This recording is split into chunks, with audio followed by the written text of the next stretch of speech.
தாவேகாவுடைய வேட்பாளர் 3ஆம் இடத்திற்கு தள்ளப்பட்டிருக்காரு.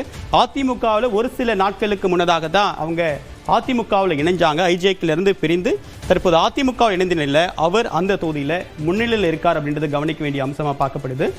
தற்போது சுகாதாரத்துறை அமைச்சராக இருந்த திமுகவுடைய சைதாப்பேட்டை தொகுதி வேட்பாளர் மா சுப்பிரமணியன் ஒரு பெரும் பின்னடைவை சந்திச்சிருக்காரு.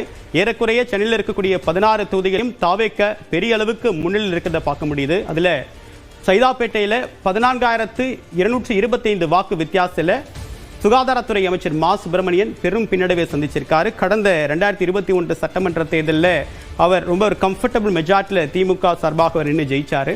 அதற்கு பிறகு அவருடைய கள பணியாளர் அப்படின்ற ஒரு அளவுக்கு அவருக்கு செல்வாக்கு மிக்க சைதாப்பேட்டை தொகுதியில் அவர் போட்டிட்டாரு. இப்போ ஒரு மிகப்பெரிய அளவுக்கு பின்னடைவு சந்திச்சிருக்காரு. விசில் சைதாப்பேட்டையில் கோலோச்சிட்டு வருவதை பார்க்க முடியுது.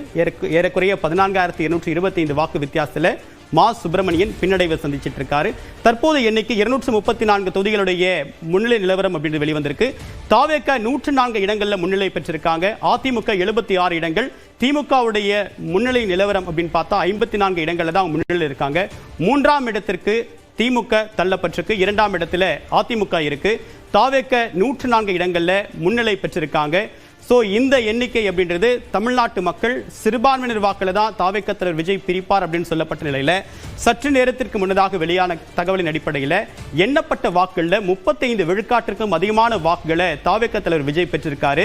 ஸோ இதன் மூலமாக ஒரு கிளியர் மேண்டேட், இந்த தரப்பு அந்த தரப்புன்னு அப்படி எந்த விதமான பாரபட்சமும் இல்லாமல் அனைத்து தரப்பு மக்கள்கிட்ட இருந்தும் தாவேக தலைவர் விஜய் வாக்களை பெற்று அதன் மூலமாக தான் இந்த சீட் கன்வெர்டபிலிட்டி நடந்திருக்கு. 104 இடங்களில் முன்னிலை பெற்றிருக்கார் அப்படின்னா அனைத்து தரப்பு மக்களும் விஜய்க்கு வாக்களிச்சிருக்காங்க. அதனுடைய வெளிப்பாடு தான் இந்த எண்ணிக்கை அப்படின்னு சொல்றாங்க. ஆனா இதில் கவனிக்க வேண்டிய அம்சம் என்னன்னா 118 இடங்கள்ல தான் முன்னிலை பெற்றால்தான் தனி பெரும்பான்மையோடு ஆட்சி அமைக்க முடியும் அப்படின்ற நிலையில தாவேக தலைவர் விஜய் 104 இடங்களில் முன்னிலை பெற்றிருக்காரு.